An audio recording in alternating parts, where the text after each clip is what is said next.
Trecek-King, Yes. who is conducting the Houston Chamber Choir this weekend in a concert titled Ancestors' Dream here at South Main Baptist Church in Houston. Anthony, welcome. Thank you very much for being here. Yeah, thanks for having me. I want to read a little bit a sense of what the concert is about. When considering music by black composers, our first thought is to turn spirituals, jubilee songs, work songs, and gospel music. This concert this weekend broadens this view by presenting seldom heard works by people such as Nathaniel Dett, Harry Burleigh, Undine Smith-Moore, and others who believe that black composers should embrace the spiritual but never be limited by it. You have curated the repertoire for this concert. Yes. And it includes some of the people like Nathaniel, Harry Burleigh, who are from several generations ago, let's say, but also a lot of music that has been brought to us by people who are very much still alive. And I guess my first question is, spirituals, they have been sort of the bedrock of African American music for hundreds of years. How do we make these traditional songs new? It's a great question, actually. It's how do you keep a body of literature alive and relevant to today? And there's a couple things that I think they're represented in this program. One is to go ahead and actually sing those old arrangements by Burleigh, because I find that people aren't necessarily attached to those. And those were the first kind of iteration in the early 20th century of the spiritual, right? And essentially they were writing 19th century part songs.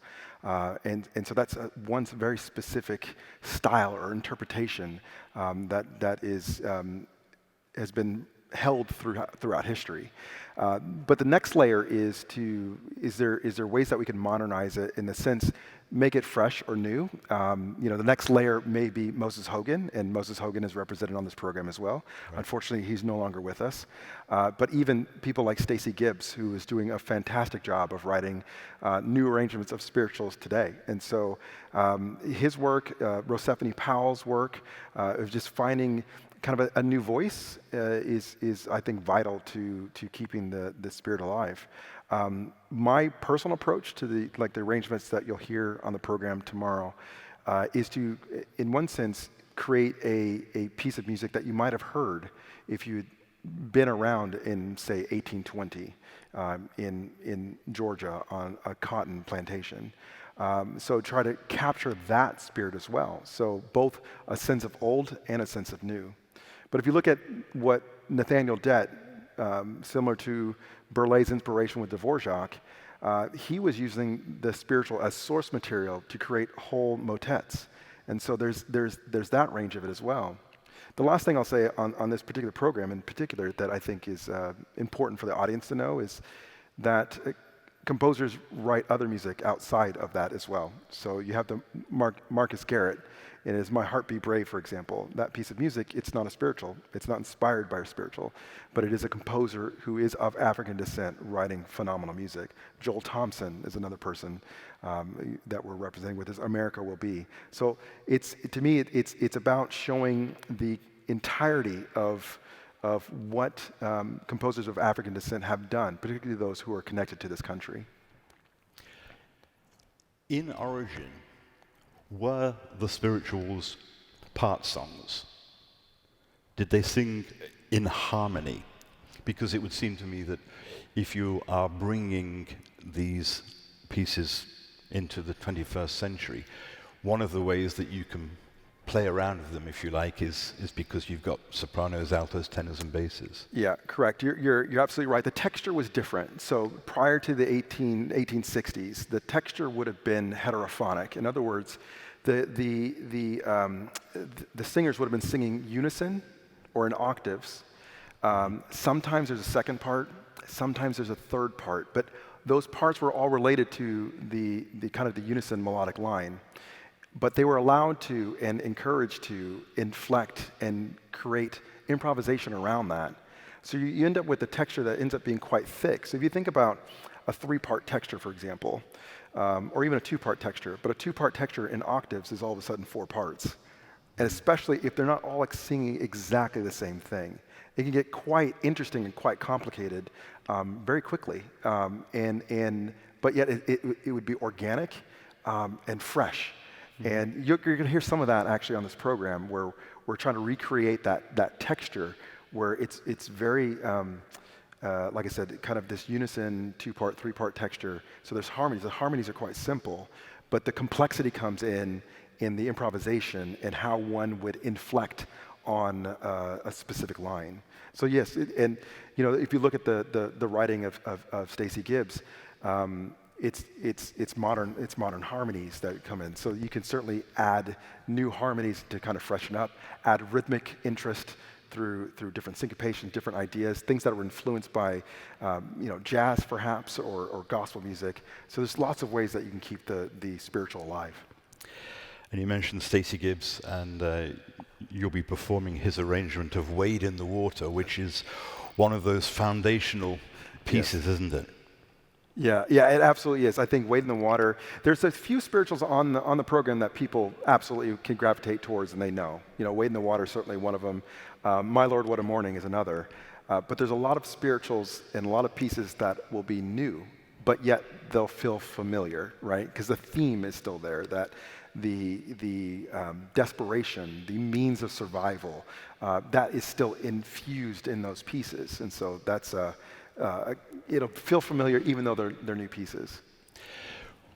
Talking about making these old songs new,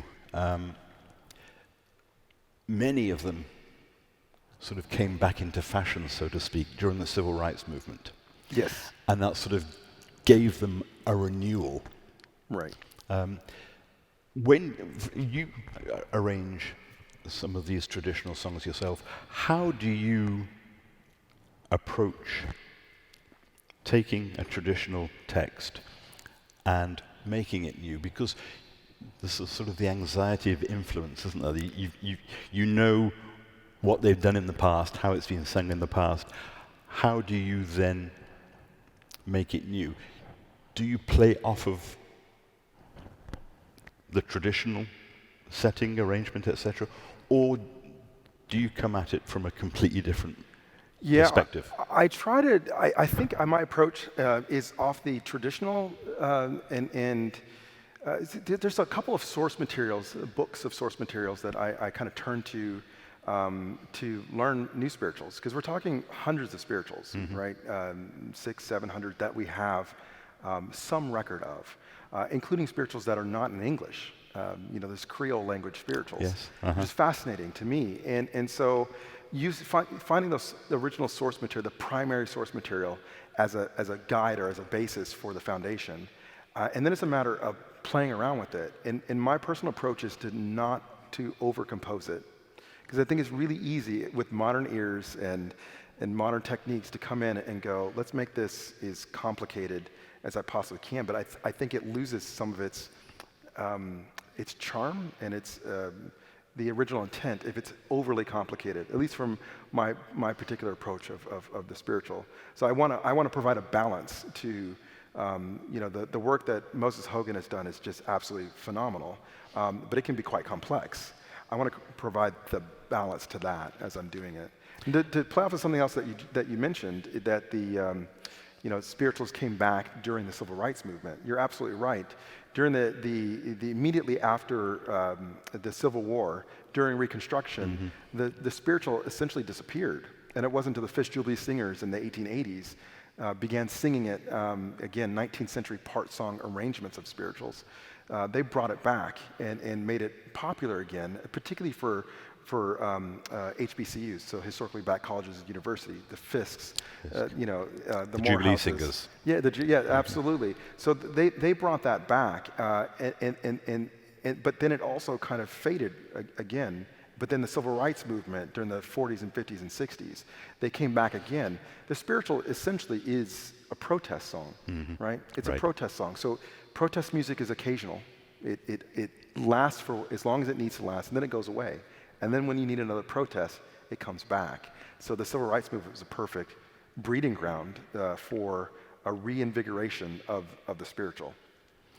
Somebody like a Nathaniel Dett, I know he studied with Nadia Boulanger in Paris in the late 1920s, I believe.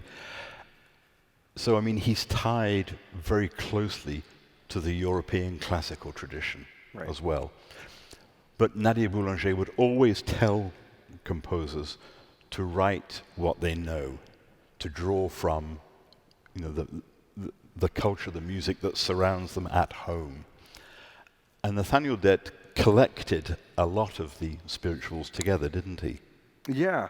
Nathaniel, I mean, he heard it from his grandparents and his parents around the house just singing it, right? And this is how is Burleigh, I think it was his grandfather, who was a town crier.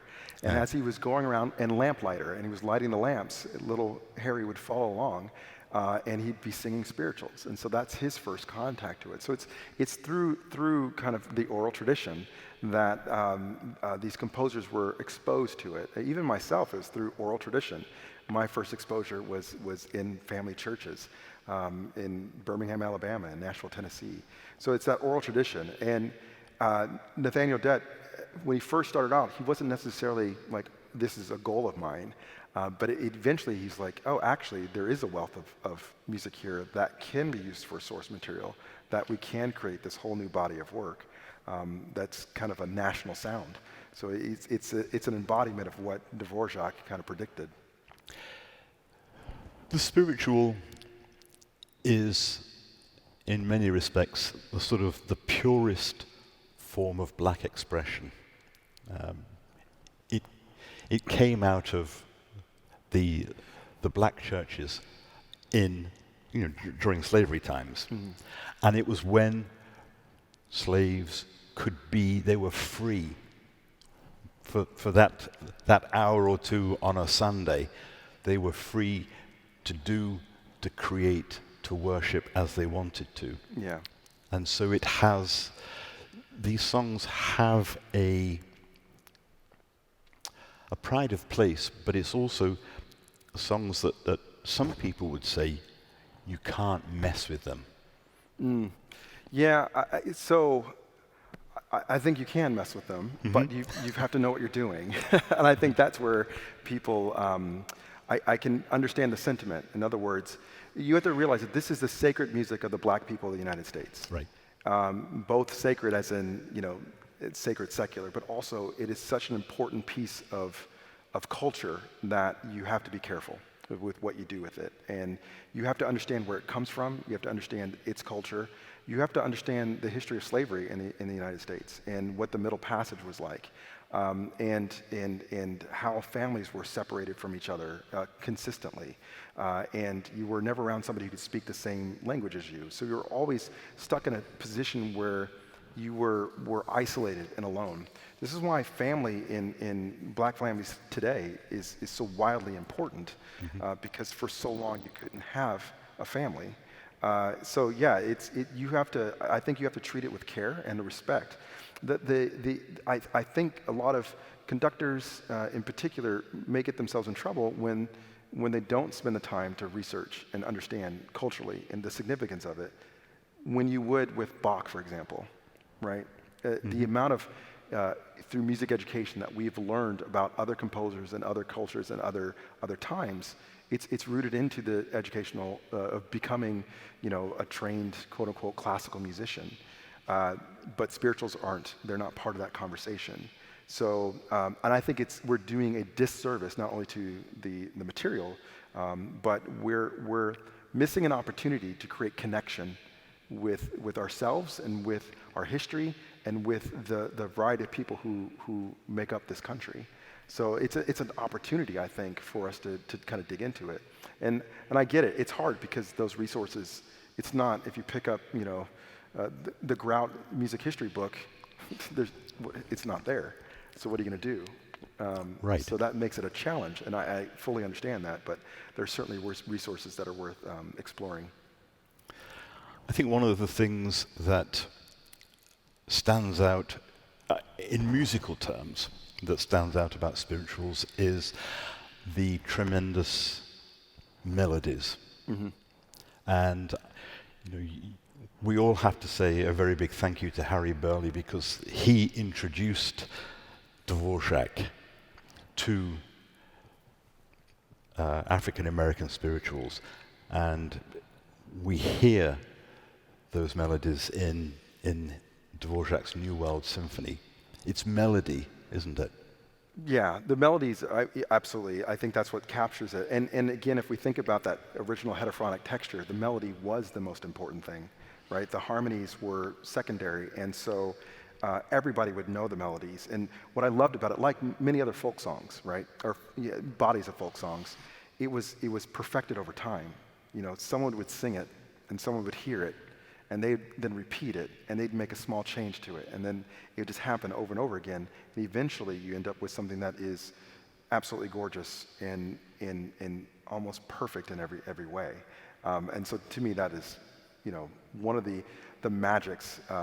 Even I was flying to Dallas a few weeks ago, and I just sat down with a spirituals book on the flight over, and I was just reading through stuff, and it's just like, that one's really good, this one's really good, and the melodies are absolutely fantastic.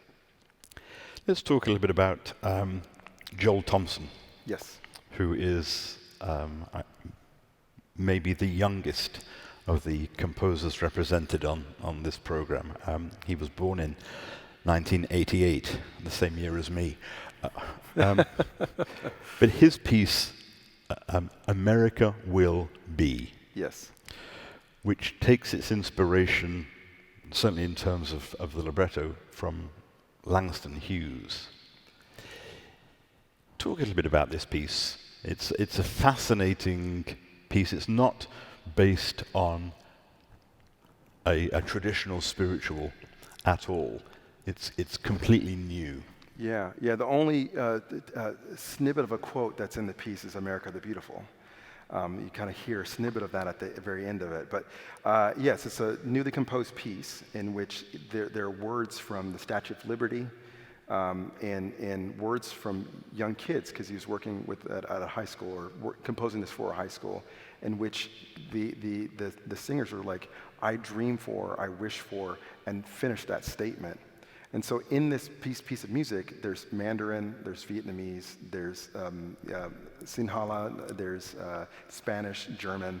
There's a whole slew of languages, which makes it a challenge for us as singers and to kind of get all through those. But it's the America, it's the ideal of what America can be. It's just wrapped up in this particular piece of music, which is absolutely wonderful. I mean, he's a fantastic composer. And it's a great way to showcase the talent of the singers, because, the members of the Houston Chamber Choir are so used to wrapping their mouths and their minds around languages that they don't ordinarily come across. Yeah, certainly, and it's great to actually mine the chorus for who's an expert in Mandarin or who has connection to Mandarin, and I bet they never had a chance to bring that into a choral rehearsal before. So that's in Arabic and so on. So yeah, absolutely. Also, We Shall Overcome is on the program. I don't want to say that it has to be on every program, but it is one of the iconic songs. In an arrangement by Robert T. Gibson, who is a Houston native. Yes. Yep. And he's still very much alive and with us, isn't he? Yes, and I think he actually is the youngest one on the program. I think is he the younger youngest? than Joel, yes.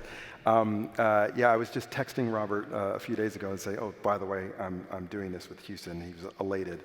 I met Robert when I was conducting in Missouri. I was conducting in Missouri All-State.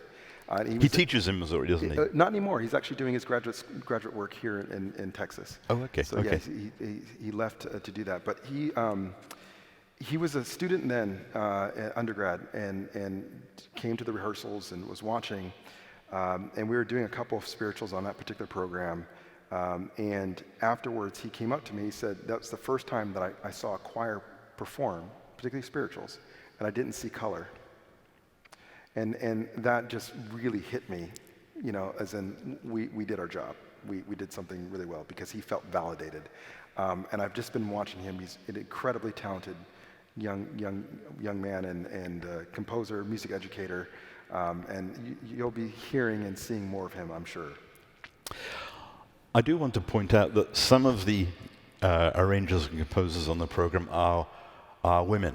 Yes. And I think that's something that we have to acknowledge, that it's not just men.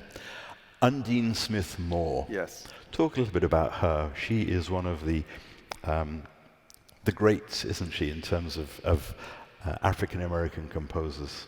Yeah. So Undine Smith-Moore is. People probably know her music. Daniel, Servant of the Lord is the popular spiritual arrangement that a lot of high schools and colleges will end up doing. I wanted to do something else, so Bound for Canaan's Land. A different take on hers. She's a music educator and composer, and she was one of those women, not unlike Florence Price, but Florence Price certainly was able to achieve at the highest levels, not as high as she deserved, but it's certainly at the highest level. Margaret Bonds as well. Undine Smith-Moore was discouraged from writing because she couldn't see a clear pathway forward, as many people of color, but particularly women of color, kind of were up against. It was Florence Price and Kusavitsky famously, she said that her music was too light and almost frivolous. And this is the words from Kusavitsky, and she couldn't get her music done with the Boston Symphony Orchestra. So it took a lot for people to figure out. Even Burleigh was discouraged from writing large works because he couldn't get them performed. William Dawson had one symphony that was performed, and then because it disappeared, he stopped writing, and his symphony is fantastic. So particularly, I do find it to be very important to on all programs to make sure that there's representation from a multitude of angles. And so, women of color, I think, is really important as well. And the work of Rosephanie Powell, who's living today, living in Alabama, is absolutely a wonderful composer and singer and conductor. And of course, Undine Smith-Moore, and having her represented on this program was really important to me. One of the interesting composers on the program is Adolphus Hailstork, yes, who is still very much alive and writing. But he's, in some respects, he's a sort of transitional figure, isn't he? Yeah. I think he was born in the early 1940s. You've got the Nathaniel Detts and the Harry Boulez, and then you've got today's generation, people like yourself. Adolphus Hailstork sort of bridges that gap. Yeah, I completely agree with you. I think he's another composer who is really prolific. If you look at his catalog, he's written a ton of music in every genre. And he does. He bridges that gap, right? He reminds me of William Grant Still, who was incredibly prolific and wrote in every genre, who preceded him. But there's this kind of dovetail where he overlaps. So that's a great way of describing him. Is he's kind of that connective tissue between what was and what is, and certainly again isn't as celebrated as I think he should be. And he's another of those composers that studied with Nadia Boulanger. Yeah. In Paris. Yeah. There is a huge tradition, isn't there, of black composers who have. I mean, Nadia Boulanger she inspired, she refined so many of the great composers of the 20th century, many of whom were black. Yeah, and it's also for many, if you think about even some of the military that went over, they found that things in Europe the conditions in Europe were different. So that also is another reason to kind of get out and experience a different area and to see how culturally they could kind of be a little more free and allow them to kind of explore themselves in music in a rich and rewarding way. One of the pieces that you will be performing with the choir was actually written for you. Yes. My Heart Be Brave. Yes. By Marcus Garrett. Yeah. Marcus Garrett. And it takes the first line of poem by James Weldon Johnson. Yes. Talk a little bit about that. The marrying of text and music and melody. As we said, not every piece on the program is a traditional spiritual. When you move away from those traditional texts, where do you get your text from? Where do you get your words from? Yeah. So I asked Marcus, because it was for a program I was doing a few years ago, to write something for me, and I said explicitly that I did not want it to be based on a spiritual. And Marcus has done a lot of research in idiomatic and non-idiomatic black music, so he understands it better than almost anybody in this country. So I wanted it to still be connected to the kind of the black experience, but yet not. So we turned to poetry. We turned to the great poets of particularly the Harlem Renaissance and so on. So we just kind of kept searching for the right piece, and when he sent it to me, I was like, yeah, this is the right text. This kind of fits. From there, I guess the rest is history. But it's a wonderfully, it's a luscious piece. It's gorgeous. It is heartfelt, and there's something still that is raw in it, but yet refined. So you get a little bit of both, I think, in that particular piece. Do you have this is a horrible question. I apologize. It's okay. Do you have a favorite? You've curated this repertoire for the concert, and so I have to think that these are some of your favorites, or some of your favorites may be among them. Right. Are there particular ones that have a special place in your heart? Yeah, I think My Lord, What a Morning, the Burley arrangement of that is just great. And when we think about, My Lord, What a Morning, when the stars begin to fall, and it's Revelations 8:10, and it's the end of days, right? And so if you think about the text from the perspective of an enslaved person, why on earth would you be wishing for the world to end? And it's because that's when you can be free. Right. Death equals freedom. So therefore, if the world ends, then I can actually have salvation. And the way that Burley sets it is this incredibly gorgeous, harmony, right? It sets the melody, gorgeous harmony. That juxtaposed with that, it kind of encapsulates, this narrative of struggle, but also hope.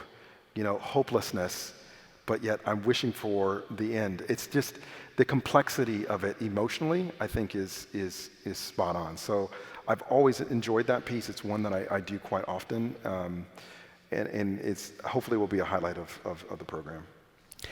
We talk about spirituals, but some of these traditional songs were also what we now call work songs. Yep. What are the essential differences? I mean, is a spiritual necessarily a work song? Is a work song necessarily a spiritual? Or a jubilee song or sorrow song? Right. So there's the spiritual comes in several different flavors. You've mentioned, for instance, a jubilee or a sorrow song. A spiritual can be a work song, and a work song can be a spiritual. But a spiritual could also just be a spiritual, and a work song could be a work song. So there is overlap between them. If you look at work songs, they can be more secular, right? And so the topics and what they're speaking about isn't necessarily sacred. That being said, we're singing one piece on the program that is a spiritual that can also be a work song. So it's how it's being performed and how it's being presented with it. So there is some overlap, there's some confusion around it. Where we get more clarity around the work song spiritual, split is post-Civil War, right? When we had the, during the Jim Crow era, and there was kind of the re-enslavement of the black population through legally, chain gangs were created, and we have a lot of work songs, and that's where the blues start to appear, versus the spiritual goes another direction and heads us towards gospel. So there's a bit of a split. What's that? Mr. Dorsey. Yeah, exactly. In Georgia. Yeah. Oftentimes, as from my limited knowledge, The spiritual could be sung as a work song, but they would change the tempo up. Exactly. Yeah, the tempo changes, right? The work songs definitely have a very specific tempo that is easy to work to. I mean, that's the kind of beauty of it. Whereas the spiritual could be much slower. You know, it could be much more luxurious, right? It also could be quick and up tempo. You know, so that it really depends on the particular spiritual. But yeah. Well, let me say again, you are leading the Houston Chamber Choir in Ancestor's Dream, Saturday, March 11th. That's tomorrow evening at 7:30 here in South Main Baptist Church. Thank you very much. Welcome. Your first time in Houston, your first time working with the choir. Anthony Trecek-King, thank you very much. Thank you very much for having me. Before we go, let me tell you that the With One Accord Behind the Music podcasts are made possible in part by a generous grant from the Silvercrest Asset Management Group and also the City of Houston through the Houston Arts Alliance. And we are grateful for their support, and we are grateful for your support. Thank you for making all that the Houston Chamber Choir does possible. I'm St. John Flynn. Thank you very much for joining us.